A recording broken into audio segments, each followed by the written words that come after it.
Alright guys, welcome into Formula 1 news. Despite 2 Grand Prix victories in a row for Mercedes, more details emerging today on exactly what their upgrades are going to be for the coming rounds. Rumour has it that because James Allison is relatively new to this particular concept for 2024, that actually Mercedes think there's way more prospects in the tank for the future of this car than potentially the other teams have around them. So despite the fact that probably on average, they still won't be as quick as Mclaren and Red Bull going into the upcoming rounds, if the upgrades work as planned, they could well end the season, Mercedes, with the fastest car in Formula 1, which definitely raises questions on what exactly Max Verstappen should do for next year. Very much into your thoughts in the comments below. Hit the like button if you enjoy. Subscribe if you're new as always. Couple of pictures here to go through. Of course, we saw George Russell there at Wimbledon yesterday. Here he is with Jackie Stewart and actually Adrian Newey here on the left-hand side. Now, look, this doesn't mean anything, but I thought I'd mention it because people were saying, oh, here we go. Newey shaking hands with George. Here we go, right? We've got Newey to Mercedes locked in. Pretty sure if anything's going to happen with Newey, it's not exactly going to happen yet. There are further talks, to be fair, about the situation with Aston Martin and exactly what the future holds here, because MUS are talking about the new factory that Aston Martin have built. The factory looks like a space laboratory. They put serious money in, and Aston are intending, absolutely come 2026, to be a serious threat in Formula 1 from now into the future. 395 engineers working for the team currently. They're looking to get that up to like 1,000, 900 people to 1,000. They've got Cal coming in to kind of monitor their engine department, the guy that oversaw Mercedes during the first part of the hybrid era, where they had pretty good success if you aren't aware. Talking about, Cal's better than Binotto to do that. He knows the English market. He's a good organiser, which Aston Martin need. Still something on Newey. The decision there is still open, and actually, Michael Schmidt, who wrote this article for MUS, says that he's not sure the Ferrari talks are as advanced as maybe there was some speculation that they are. So there's so many mixed reports on what's happening with Newey, because some have said that Ferrari deal was signed a long time ago. Some are saying, yeah, the deal's not that advanced. To be fair with Ferrari, though, they've been, under Vasseur, surprisingly good at keeping things under wraps. I mean, when the Hamilton thing was happening, that came out of nowhere, really. And the rumour was that maybe even the English press was what leaked it rather than the Italian press initially. So, and obviously those conversations were had for some time, and it was literally on the day that it got announced we started to hear about the Hamilton to Ferrari stuff. So possibly the Newey thing has happened, but we simply won't know because Vasseur has done a better job now of keeping his, leaks, shall we say, under wraps than they have done in the past.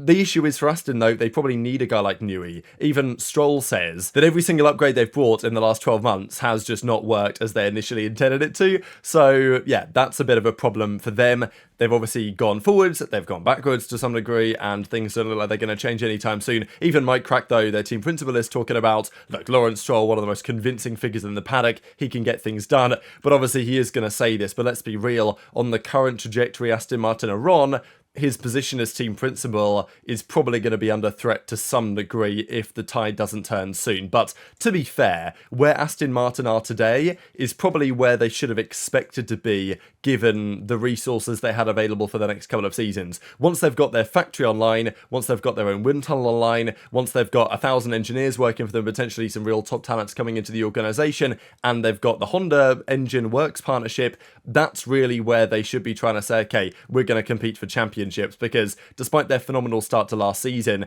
the fact that other teams have surpassed them by now shouldn't really be a massive surprise. Another big bit of news on the day, though, the 2025 sprint locations. So 2024 and for last year, they had 6 of them, of course, and there were some rumours that they were going to have more than that. So I'm pretty happy that they've capped it at 6 for now, although Domenicali did mention that it is definitely possible to increase this number in the future. He actually implied that they would be doing that and increasing it from 6 up to 12 or potentially even more than that. Thankfully, though, no, we still have 6 sprints for next year. I think this year, the sprints have been better than I maybe expected. I think mainly down to the change in the format, the possibility that there's now 2 parc fermes, that you can change the car setup after the sprints going into qualifying. I'm not sure I massively like the weekend structure with a sprint on the morning on the Saturday and then qualifying later on. It kind of overshadows the sprint to some degree, but I guess I don't mind that because the sprint is not the highlight of the weekend and generally has just revealed exactly what's going to happen on the Sunday and is basically a preview for the race.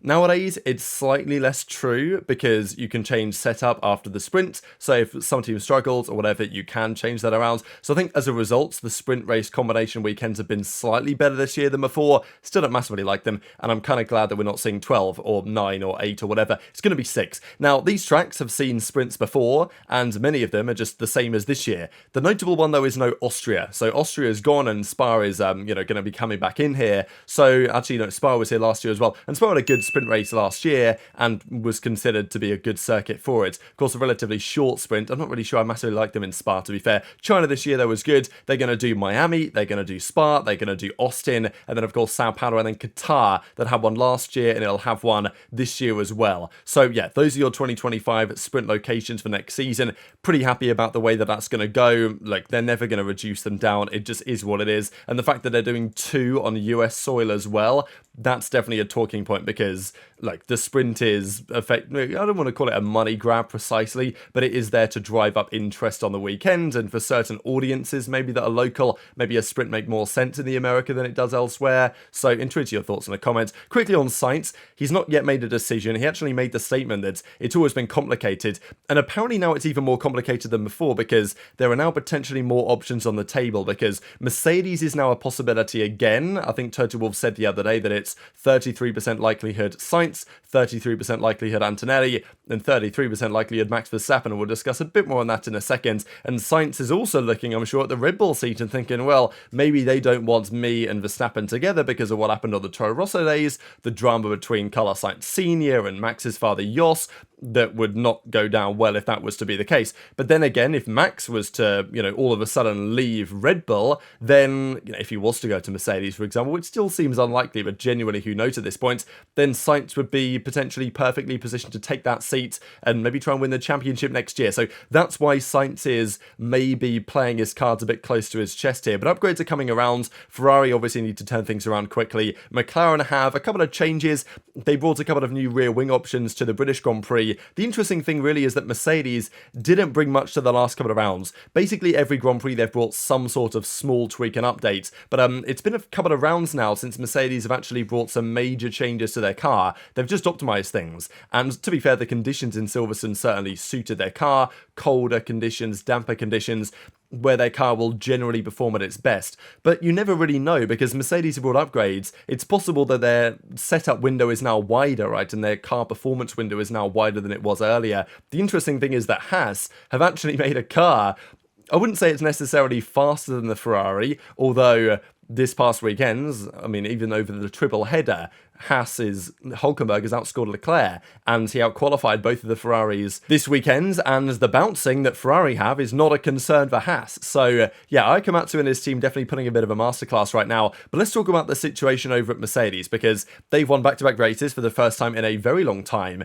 and the question is, how far can they go from here? Is this Hamilton's last chance at a race win this season? Is it going to be back to business as usual? Because, to be honest, back in Austria, George Russell won, but there was luck involved, right? Had Verstappen and Norris not taking each other out, George doesn't win that race, but nonetheless, he was still ahead of the Ferraris on pure pace, and was only, 13, 14 seconds down the road, which over a 70-lap Grand Prix isn't too bad at Austria, all things considered, but nonetheless, they were still on race pace, a couple of tenths behind where they would want to be. Mercedes boss Toto Wolff says, doesn't really matter how we're doing right now, that's not going to influence our process in terms of choosing Hamilton's replacement, but of course, it may influence who wants to join them, right? And we saw yesterday that there's a feeling that Jos Verstappen, Max's father, is very unhappy with the situation at Red Bull. He obviously doesn't like Horner. We've known that now for a very long time. And he would, it seems, like Max to leave Red Bull and go to Mercedes. But of course, in Max's case, it's like, well, why would I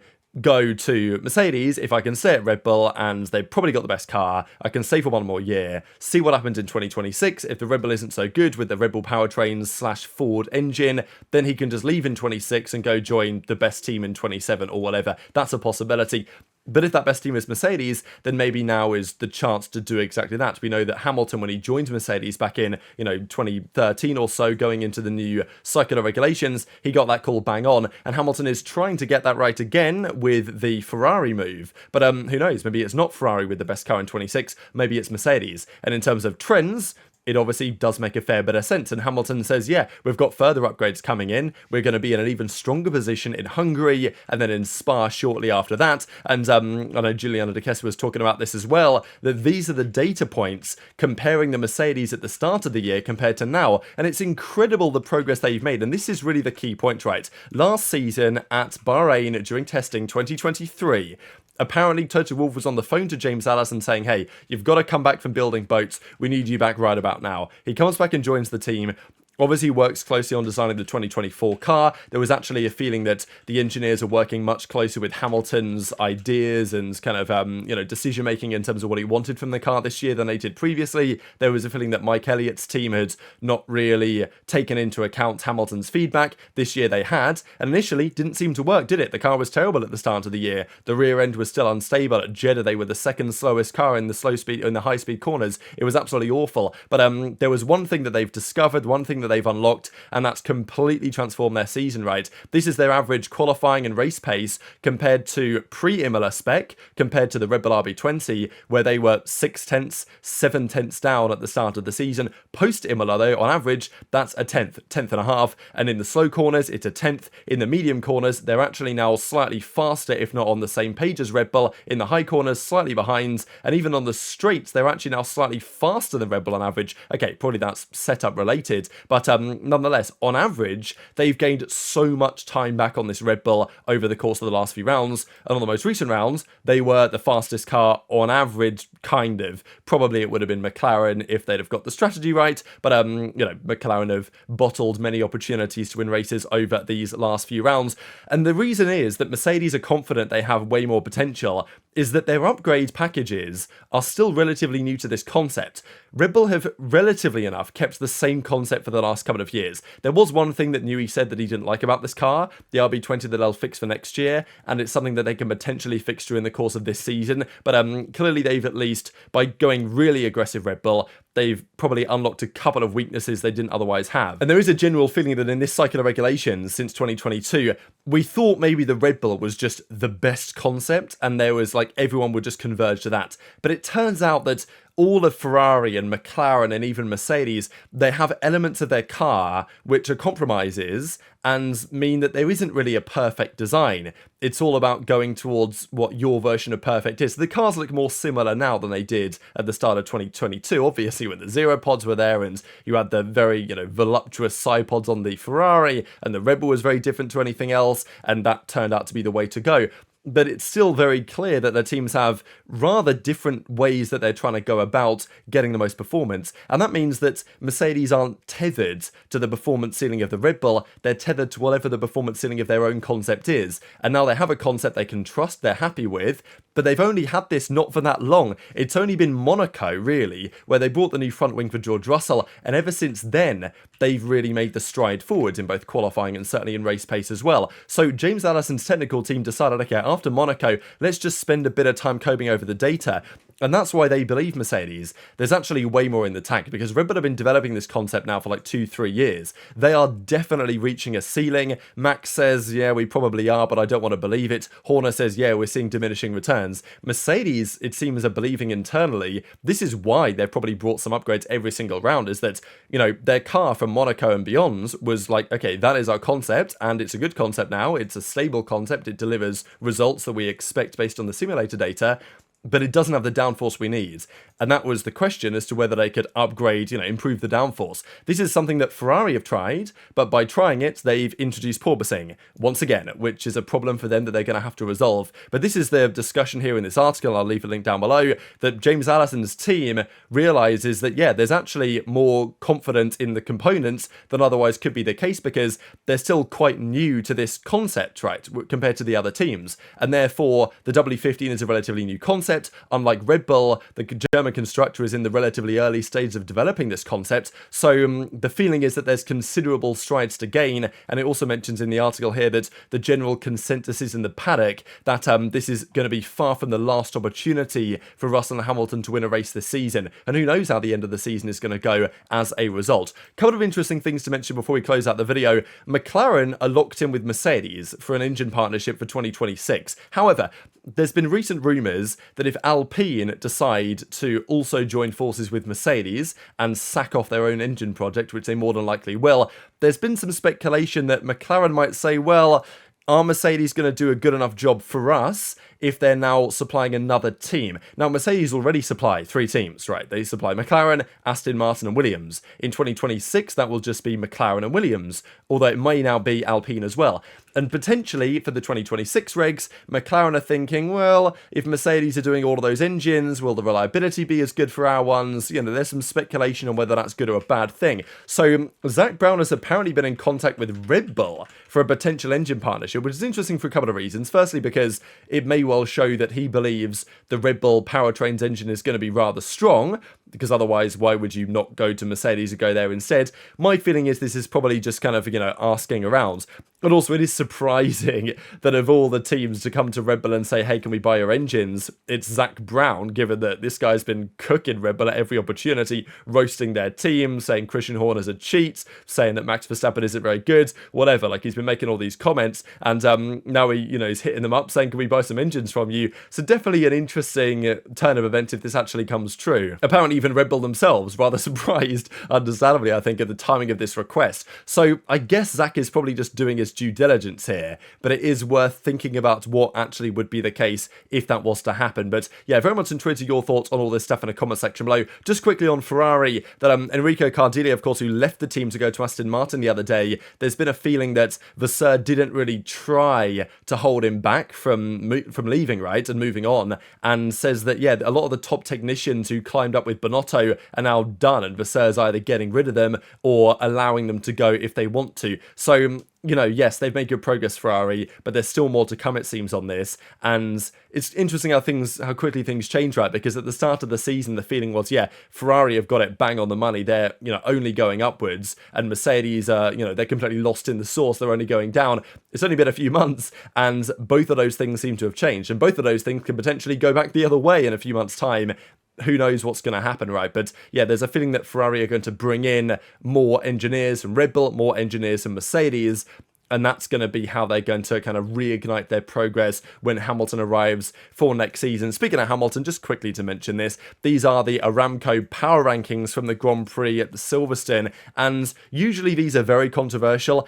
I think this time they've actually done a bit of a better job with them. There isn't much here that I massively disagree with, to be honest. Hamilton wins with a 9.4. Okay, not perfect. Didn't get it on pole, but apart from that was pretty much right up there. Hülkenberg a 9.2. Verstappen, of course, did really well in the circumstances, but obviously the mistake in qualifying ended up costing him grid position, and it was obviously a great call from him to get back in the race when he switched to those tyres. Piastri gets the same as Albon and Norris, which I think is probably fair, just because Piastri was hard done by on strategy, and that was certainly not his own fault. Russell, great qualifying, but then the race pace wasn't quite there, retired, not his own fault. Tsunoda, Sainz, and even Stroll gets up, and you can argue that, I will say, Lance Stroll is kind of under the radar, been one of the more impressive drivers of the last few Grand Prix, certainly compared to Fernando Alonso, who is obviously a very tall benchmark. So quite impressed what Lance Stroll's doing lately, but the car isn't really good enough to show what would be happening if that was all of a sudden a podium contender, whether Alonso would be back in business and is kind of just struggling a little bit because the car isn't as good as maybe he would like it to be. But very much intrigued to your thoughts on all this stuff in the comment section below. Hit the like button if you enjoyed, subscribe if you're new, take care, and I'll see you next time.